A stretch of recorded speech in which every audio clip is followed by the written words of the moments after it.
नमस्कार। आज की इस वीडियो में तहे दिल से आपका हार्दिक स्वागत है। उत्तर प्रदेश पुलिस भर्ती 2022 के अंतर्गत अगर आप असिस्टेंट ऑपरेटर या रेडियो ऑपरेटर की तैयारी कर रहे हैं तो आपके लिए जीके की प्रैक्टिस सेट के शानदार प्रश्नों की क्लास नंबर 60 स्टार्ट हो चुकी है। मेरे प्यारे भाई, इसके पहले हमने 59 तक अच्छे से कंप्लीट कर लिया है। अगर आपने नहीं देखा तो आप चैनल की प्लेलिस्ट में जाइए, वहाँ पर आपको क्लास जो है ये क्रम के अनुसार मिल जाएगी, आप जाकर के देख सकते हैं।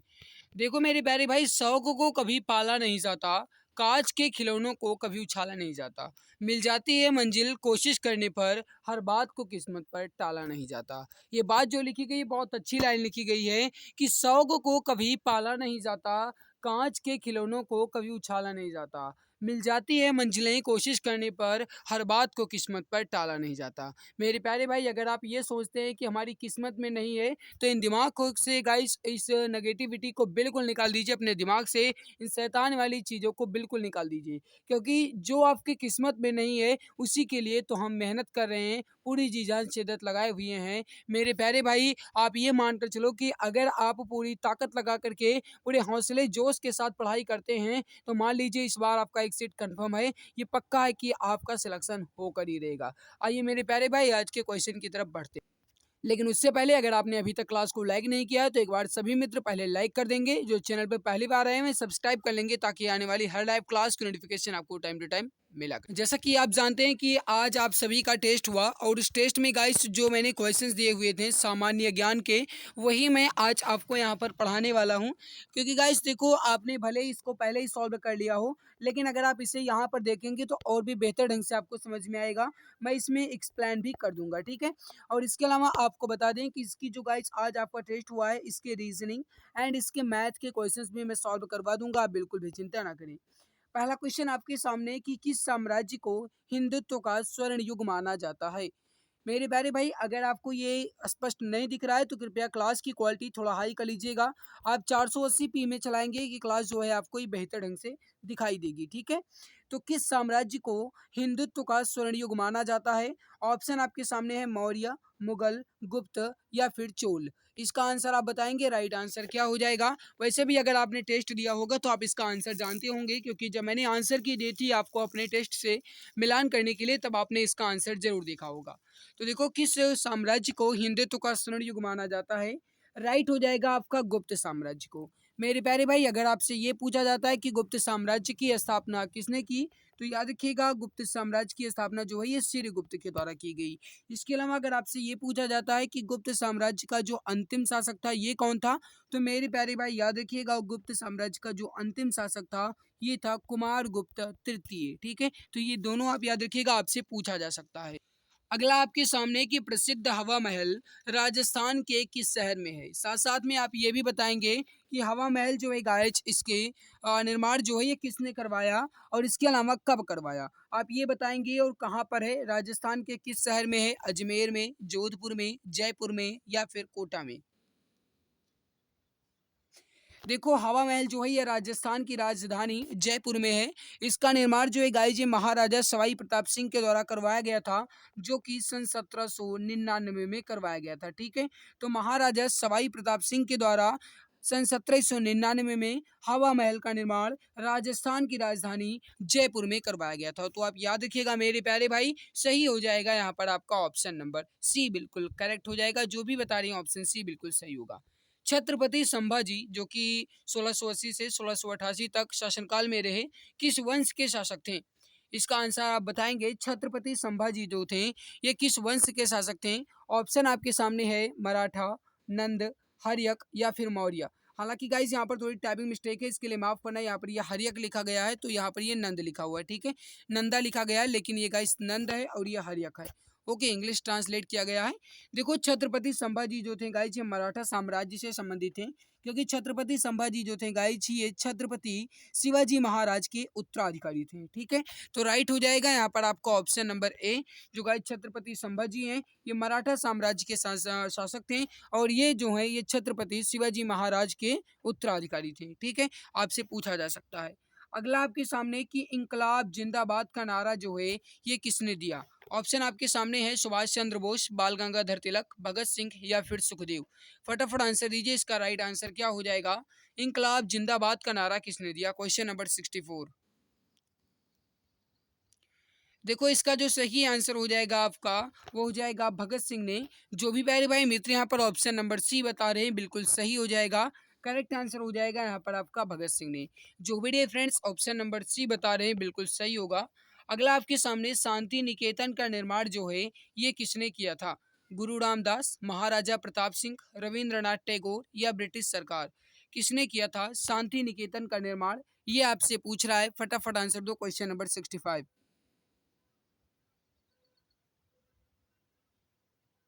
सही आंसर हो जाएगा, वो हो जाएगा रविंद्रनाथ टैगोर ने। करेक्ट हो जाएगा यहाँ पर आपका ऑप्शन सी। जो भी dear friends option number C Rabindranath Tagore बता रहे हैं बिल्कुल करेक्ट हो जाएगा। जो भी dear friends option number C बता रहे हैं बिल्कुल सही होगा। अगला आपके सामने निम्नलिखित में से फिडेस है को छोड़कर अन्य सभी राज्य सूची के भाग हैं। मतलब ये हुआ मेरे प्यारे भाई कि इसमें किसको छोड़ करके सभी राज्य सूची के भाग हैं, ये आपसे पूछा जा रहा है। राज्य सूची के अंतर्गत कौन कौन से आते हैं। देखो भूमि हो गया, शराब हो गया, पुलिस जो हो गया, ये राज्य सूची के अंतर्गत आता है। लेकिन वायुसेना राज्य सूची नहीं बल्कि केंद्र सूची के अंतर्गत आएगा, यानी संघ सूची। ऑप्शन बी यहाँ पर आपका बिल्कुल राइट होगा। जो भी dear friends option number B वायु सेवा बता रहे हैं बिल्कुल सही हो जाएगा। भारत के संविधान में मौलिक अधिकारों के अनुसार बंधुआ मजदूरी पर रोक कौन सा अधिकार है। बताएंगे भारत के संविधान में मौलिक अधिकारों के अनुसार बंधुआ मजदूरी पर रोक ये कौन सा अधिकार है। देखो गाइस बंधुआ मजदूरी पर रोक जो है ये शोषण के विरुद्ध का अधिकार है। और ये गाइस अगर आपसे ये कहा जाता है कि शोषण के विरुद्ध का अधिकार जो है इसका उल्लेख अनुच्छेद में किया गया है, तो वो कौन सा अनुच्छेद है। तो इसका जो गाइस उल्लेख है वो आर्टिकल 23 से 24 में किया गया है। ठीक है, 23 एंड 24 में शोषण के विरुद्ध अधिकार का उल्लेख किया गया है, जो कि बंधुआ मजदूरी पर रोक लगाने के लिए उल्लेखित है। राइट होगा यहाँ पर आपका ऑप्शन सी। जो भी dear friends option number C बता रहे हैं बिल्कुल राइट हो जाएगा। अगला आपके सामने इनमें से कौन सी एक भारतीय भाषा नहीं है। ऑप्शन आपके सामने सिंधी, सिख, कन्नड़, कोंकणी। देखो सिंधी भाषा, कन्नड़ भाषा, कोंकणी भाषा, लेकिन सिख एक धर्म है। राइट होगा यहाँ पर आपका ऑप्शन बी। जो भी dear friends option number B बता रहे हैं बिल्कुल सही हो जाएगा। किस ग्रह के अधिकतम उपग्रह हैं। क्वेश्चन नंबर 69 का आंसर आप बताएंगे किस ग्रह के अधिकतम उपग्रह हैं। देखो जैसा कि आप जानते हैं कि सौरमंडल में सबसे बड़ा ग्रह है बृहस्पति ग्रह, और बृहस्पति ग्रह के मात्र 79 उपग्रह हैं। लेकिन अगर आपसे ये कहा जाता है कि अधिकतम उपग्रह किस ग्रह के हैं, तो राइट हो जाएगा आपका शनि।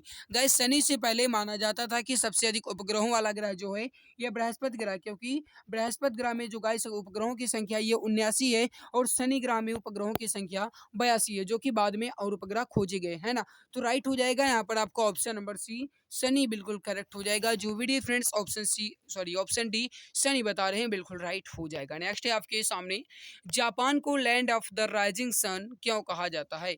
इसका आंसर आप बताइए, राइट आंसर क्या हो जाएगा। जितनी जल्दी हो सके उतनी जल्दी आंसर देने की कोशिश करें। और अगर आपने अभी तक क्लास को लाइक नहीं किया है तो एक बार सभी मित्र क्लास को लाइक जरूर कर देंगे। एंड जो चैनल पे पहली बार आए हैं सब्सक्राइब कर लेंगे, ताकि आने वाली हर लाइव क्लास की नोटिफिकेशन आपको टाइम टू टाइम मिला करे। देखो land of the rising sun जो है ये जापान को क्यों कहा जाता है। ऑप्शन आपके सामने है, अगर आपको क्लियर नहीं दिख रहा है तो सुन लीजिए। सूर्यास्त होते ही सूर्योदय हो जाता है, इसके कारण। या जापान में दिन भर सूर्य आकाश में पूर्व दिशा में ही रहता है, इसके कारण। या जापान जो है या विश्व में एक ऐसा देश है जो पूर्व में सबसे अंतिम छोर पर है, और वहाँ सूर्योदय जो है सबसे पहले होता है। या सूर्य की किरणें समुद्र की जल से अपरिवर्तित होकर जापान में सूर्योदय को अत्यधिक सुंदर बना देती हैं। इनमें से कौन सा कारण है जिसकी वजह से जापान को land of the rising sun के नाम से भी जानते हैं। देखो उगता सूरज के नाम से भी जापान को ही कहा जाता है।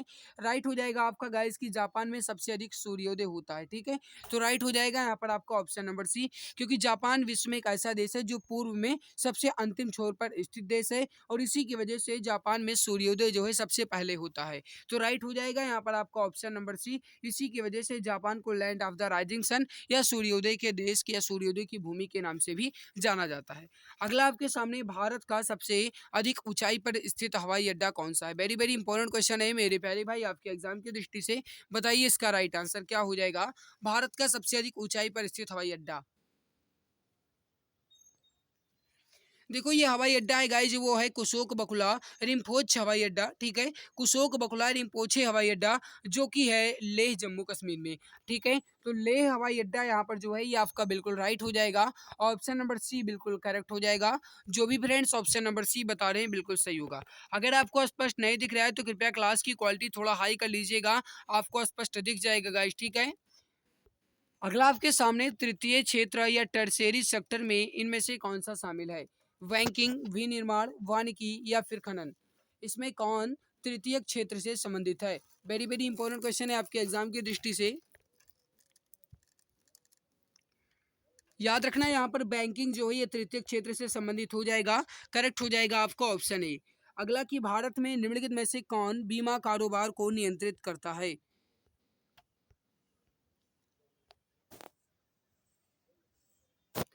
सही आंसर हो जाएगा, वो हो जाएगा IRDA। IRDA जो है गाइस ये जो है गाइस ये बीमा कारोबार को नियंत्रित करता है। राइट हो जाएगा आपका ऑप्शन नंबर डी। अगला आपके सामने किसी तैरती हुई वस्तु पर लगने वाले ऊर्ध्व बल को क्या कहते हैं? मान लीजिए गाइस ये पानी है और इस पर कोई मतलब वस्तु है, वह तैर रही है और इसमें जो गाइस बल लगता है उस ऊर्ध्व बल को हम किस नाम से जानते हैं? झटका, उछाल, आर्क मिडल बल, गुरुत्वाकर्षण विरुद्ध? क्या होगा इसका राइट आंसर? फटाफट बताइए राइट आंसर क्या हो जाएगा, जल्दी जल्दी आंसर दीजिए। सही हो जाएगा, उसे हम उछाल कहते हैं। करेक्ट हो जाएगा यहाँ पर आपका ऑप्शन बी। अगला आपके सामने एनीमोमीटर जो है ये किसका माफ करता है?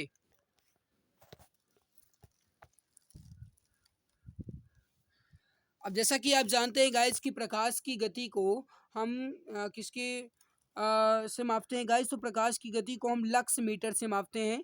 वायु की गति को गाइस हम पवन वेग मापी यंत्र से मापते हैं, या फिर इन्हें ही कहा जाता है एनीमोमीटर, ठीक है। तो वायु की गति जो है गाइस ये एनीमोमीटर, प्रकाश की गति हो जाएगी लक्स मीटर, जलधारा की गति हो जाएगी क्यूसेक या जल भाव की गति क्यूसेक। NaHCO3 का रासायनिक सूत्र क्या है? यानी सोडियम बाइकार्बोनेट का रासायनिक सूत्र क्या है गाइज? सॉरी, क्वेश्चन आपसे ये कहना चाहिए कि NaOH CaO3 जो है ये रासायनिक सूत्र है किसका? चूना का, सिरका का, बेकिंग सोडा का, बोरेक्स का, किसका है? देखो NaOH CO3 जो है गाइज ये सोडियम बाइकार्बोनेट है, और इसे हम मीठा सोडा या फिर गाइज इसे हम खाने वाला सोडा भी कहते हैं, ठीक है। तो मीठा सोडा, खाने का सोडा या बेकिंग सोडा, ऑप्शन डी यहाँ पर आपका बिल्कुल राइट होगा। NaHCO3 जो है ये बेकिंग सोडा का रासायनिक सूत्र हो जाएगा। जो भी फ्रेंड्स ऑप्शन नंबर डी बता रहे हैं बिल्कुल सही हो जाएगा। करेक्ट आंसर आपका हो जाएगा ऑप्शन डी। मानव शरीर के किस अंग से इंसुलिन का स्त्राव होता है? इस क्लास की पीडीएफ आपको हमारे टेलीग्राम पर मिलेगी, जाकर के आप चेक कर लेना, ठीक है। वैसे मैंने इसका फुल टेस्ट पेपर भेज दिया है पहले ही, टेलीग्राम पर आपने देखा ही होगा। तो गाइस आप बताइए पहले कि मानव शरीर के किस अंग में इंसुलिन का स्त्राव होता है?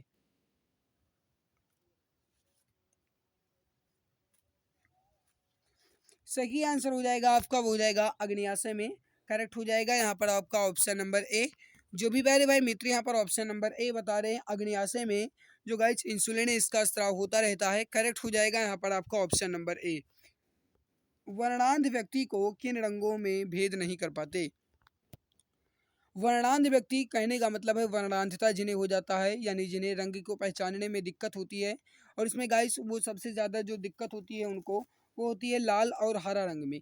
हरा उनको लाल दिखाई देता है, लाल उनको हरा दिखाई देता है, ठीक है। तो ये वर्णांध व्यक्तियों में दिखाई देता है, और इसी की जांच सबसे ज़्यादा खतरनाक जांच होती है यूपी पुलिस के मेडिकल में। गाइस आपको एक मतलब गाइस आपके आई चेकअप के लिए, या गाइस कहा जाए तो जो कलर ब्लाइंडनेस होता है उसको चेक करने के लिए, या जिन्हें आप वर्णांधता ही कहते हो, उसको चेक करने के लिए आपके पास एक कलर ब्लाइंडनेस वाली बुक रखी जाएगी। और उसमें गाइस आपसे यहाँ पर अब मैं आपको बता दूँ, ठीक है। चलिए, क्लास तो आपकी होती ही रहेगी। मान लीजिए गाइस आपका कोई एक गोला है, और इसी में गाइस यहाँ पर ऐसे ऐसे बिंदी बिंदी रखा रहता है, ठीक है। बिंदु, सारे ऐसे बिंदु रखे रहेंगे। आपने देखा होगा फिलहाल, ये ऐसे सारे बिंदु रखे होते हैं कई सारे कलर में, ठीक है। और इसके बीच में कहीं भी आपको गाइस कुछ नंबर मिलेगा। जैसे मान लीजिए यहाँ पर ऐसे बिंदु रखे हुए हैं, कई सारे कलर के ऐसे रखे रहेंगे। जैसे गाइस मैं यहाँ पर रख रहा हूँ, ओके। और इसी के कलर के माध्यम से ही गाइस आपको नज़र आएगा, उसी कलर में ही आपको नज़र आएंगे, लिखे रहेंगे इसी कलर के माध्यम से कोई नंबर लिखा रहेगा। जैसे मान लीजिए यहाँ पर ये 2 लिखा हुआ है और यहाँ पर 3, ये कलर के बिंदुओं से ही लिखा रहेगा, ठीक है। यहाँ पर ये अगर काला से लिखा है तो काले काले बिंदुओं से लिखा रहेगा। ये गाइस आपका सबसे ज़्यादा खतरनाक टेस्ट होता है यूपी पुलिस मेडिकल में, ठीक है। ये यूपी पुलिस में आपका यही खतरनाक होता है और आपका खतरनाक टेस्ट नहीं होता, सब कुछ नॉर्मल मेडिकल होता है, ठीक है। लेकिन आपका आई जो गाइस है ये बहुत ही अच्छे ढंग से देखा जाता है, ठीक है। अगर आपको कहीं थोड़ी बहुत दिक्कत होती है तो आप थोड़ा विटामिन्स वगैरह लेते रहिएगा, मतलब आपको गाइस थोड़े विटामिन की चीज़ें ज़्यादा खानी चाहिए, निश्चित एक वो आपका सही हो जाएगा। ओके, सुबह सुबह नंगे पैर गाइस चलिए, ठीक है, घास में कुछ तो फ़र्क पड़ता ही है। वैसे तो गाइस ये जो बीमारी है वर्णांता वाली, ठीक है, ये जन्मजात बीमारी होती है, यानी आनुवंशिकता वाली बीमारी होती है। ये गाइस अगर हो गई है, जैसे मान लीजिए अगर किसी के माता या पिता को थी तो उसके बच्चे को ज़रूर होगी ये। तो देखो वर्णांत व्यक्ति को किन रंगों में भेद नहीं कर पाते हैं, तो लाल और हरा राइट होगा यहाँ पर आपका ऑप्शन बी। जो भी प्यारे भाई मित्र यहाँ पर ऑप्शन नंबर बी बता रहे हैं बिल्कुल राइट होगा। अगला कि लेजर का आविष्कार किसने किया, इसका आंसर आप बताएंगे मेरे प्यारे भाई, लेजर का आविष्कार किसने किया। तो इसका सही आंसर हो जाएगा, वो हो जाएगा गार्डन गोल्ड के द्वारा लेजर का आविष्कार किया गया था, ऑप्शन सी आपका बिल्कुल सही होगा। अगला आपके सामने बैक्टीरिया की खोज जो हुई ये किसके द्वारा की गई थी। देखो गाइस सन 1676 में बैक्टीरिया की खोज जो हुई है एंटोनी वैन ल्यूवेनहॉक के द्वारा की गई थी, यानी जीवाणुओं की खोज जो है गाइस ये सबसे पहले ल्यूवेनहॉक के द्वारा की गई थी। या क्वेश्चन आपके एग्जाम की दृष्टि से इंपॉर्टेंट है तो आप इसका स्क्रीनशॉट ले सकते हैं। करेक्ट हो जाएगा यहाँ पर आपका ऑप्शन नंबर ए। तो मेरे प्यारे भाई जैसा कि आप जानते हैं कि जो यूपी पुलिस असिस्टेंट ऑपरेटर का प्रैक्टिस सेट है, इसमें मात्र आपके गाइस 40 क्वेश्चन आएंगे जो कि जीके और साइंस दोनों मिक्स किए जाएंगे। इसके पहले मैंने 20 क्वेश्चन साइंस के जो है गाइस वो मैंने स्किप कर रखे हैं, और यहाँ पर सामान्य ज्ञान के आपके यानी कि भाग 2 का जो का है गाइस उसको मैंने स्किप कर रखा है, मैंने यहाँ पर कंप्लीट करवा दिया है। गाइस आपको हमारी मेहनत कैसी लगी वीडियो के नीचे कमेंट सेक्शन में कमेंट करके जरूर बताइएगा, और आपका स्कोर कितना रहा ये भी बताइएगा। और आज के टेस्ट में मुझे आपका प्रदर्शन भी काफ़ी ज़्यादा अच्छा लगा। अगर आप इसी तरीके से तैयारी करते रहेंगे तो निश्चित है कि आप अपने एग्जाम में एक अच्छा परफॉर्मेंस दिखा पाएंगे। देखो गाइस कुछ प्यारे भाई बार बार कमेंट्स कहते रहते हैं कि इसका एग्जाम कब तक होगा, इसका एग्जाम कब तक होगा। तो देखो बहुत जल्द आपको गाइस कहीं ना कहीं कहा जाए तो हफ्ते 2 हफ्ते में आपको कहीं ना कहीं एक बड़ी नोटिस देखने को मिल सकती है, बहुत ही जल्द आपको एक खुशखबरी देखने को मिल सकती है कि आपका एग्जाम कब तक होगा, ठीक है। तो जैसे ही उसके बारे में अपडेट आएगी मैं उसकी जानकारी दे दूंगा, आप तैयारी करते रहिए, उसकी चिंता बिल्कुल भी ना कीजिए। और गाइस इसके पहले की जितनी क्लासेस हैं वो आपको हमारे टेलीग्राम पर मिल जाएगी, जाकर के आप चेक कर लेना। ओके, वीडियो अच्छी लगी तो लाइक ज़रूर कीजिएगा, अपने मित्र तक इस वीडियो को शेयर कीजिएगा, या अगर आप चैनल पर पहली बार हैं तो कृपया सब्सक्राइब कर लीजिएगा ताकि आपको आने वाली हर लाइव क्लास की नोटिफिकेशन जो ये टाइम टू टाइम मिला करे। अब सरकारी नौकरी पाना हुआ और भी आसान, अब आपका सपना होगा अपना। जी हाँ, अगर आप किसी भी गवर्नमेंट जॉब जैसे UP police constable, assistant operator, head operator या फिर रेडियो ऑपरेटर या यूपी लेखपाल या किसी भी गवर्नमेंट जॉब की तैयारी कर रहे हैं तो आपके लिए सुनहरा मौका है।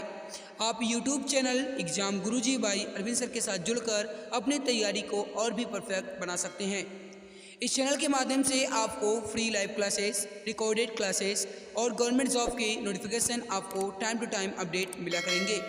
इसके अलावा सारी क्लासेस के पीडीएफ, हैंड रिटन नोट्स और बुक्स बिल्कुल फ्री में Telegram channel exam Guruji by Arvind sir पर मिलेगा। इसके लिए आप टेलीग्राम पर सर्च करें exam Guruji by Arvind sir और फाइल वाले ऑप्शन पर क्लिक करके हर एक क्लास की पीडीएफ, हैंड रिटन नोट्स एवं बुक्स को बिल्कुल फ्री में पा सकते हैं। गाइस अगर आप मुझे इंस्टाग्राम पर फॉलो करना चाहते हैं तो इंस्टाग्राम पर सर्च करें अरविंद जायसवाल 000 और वहां पर भी मुझे डीएम कर सकते हैं। कोई भी समस्या है तो वहां पर भी आप मुझसे संपर्क करना चाहते हैं तो संपर्क कर सकते हैं। इसके अलावा अगर आप फेसबुक पेज को लाइक करना चाहते हैं तो exam Guruji by Arvind sir के नाम से फेसबुक पेज है, उसको भी आप लाइक एवं फॉलो कर सकते हैं। तो मेरे प्यारे भाई बहन आप जुड़े रहिए exam Guruji by Arvind sir के साथ, क्योंकि अब आपका सपना होगा अपना, एक सीट कंफर्म है, अब की बार सरकारी नौकरी तुम्हारे हाथों में होगी।